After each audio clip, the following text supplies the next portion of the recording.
हो ए मुष्टी आज्ञा होस् तिमीहरू दुईजना गएर द्वारमा बस जुआज्ञा महाराज अब है मुस्लिम यता तल गएर बस उता द्वारमा गएर बस यहाँ भर्याङमा भर्याङमा छिटो जाऊ उता फर्केर बस यता हेर न हेर्न हेर जुआज्ञा महाराज यी बस्नु ए उता फर्केर उभिए यसरी उभिए हेर स्वामी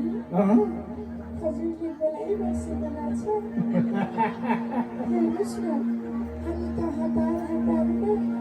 आफ्नो शिरको मुकुटै बिर्सेर आएछौँ त्यही त आज हतारै भएछ जसलाई अनि सुन सन्चै छौ नि तिमीहरू जबसम्म हजुरको हात हाम्रो शिरमा छ नि महाराज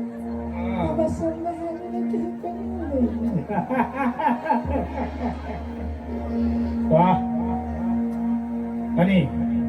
राजदरबारतिरको खबर सुनाऊ महाराज राजदरबारको हजुर चिन्तै नलिइराख्नुहोस् हेर्नुहोस्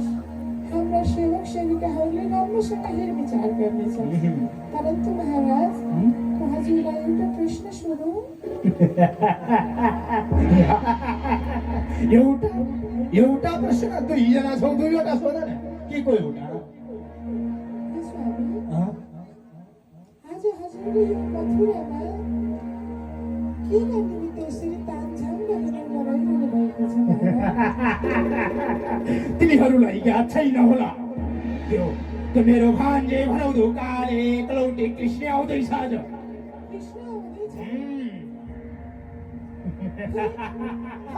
हजुरले कृष्णलाई किन बोलाउनु भएको अनि आफै भन्नुभएको होइन ती गोकुलको कृष्ण हजुरको काल हो भनेर अनि जाने जाने हजुरले हजुरको काललाई द्वारमा बोलाउनु भएको जानी जानी इतिहास पनि याद राखोस् कि कंस महाराज स्वयं आफ्नो काललाई निम्तादिन्छ र कालमाथि काल झै जाइराख्छ भनेर कथम कथाजी आकाशवाणीले भने जस्तो कृष्ण हजुरमा नरौ प्राप्ति नरौ तिम्रो महाराज अहिले त अरे कन्हैया ल अब हेर त हामी त मामाको नगरी मथुरा नगरीमा आएछौँ जस्तो लाग्यो कन्हैया अरे दाजु मलाई पनि त्यस्तै लाग्यो हे चाँडो मुष्टिक कसको आवाज हो महाराज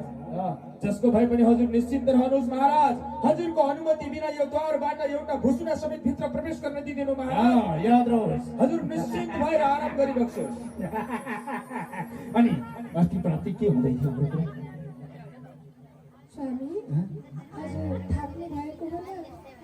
हामी हजुरलाई 84 व्यञ्जन बनाएर दिन्छौँ हजुर आराम गर्दै गर्नुहोस् है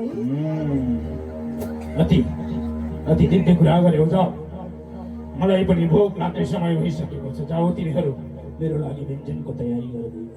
हस् महाराज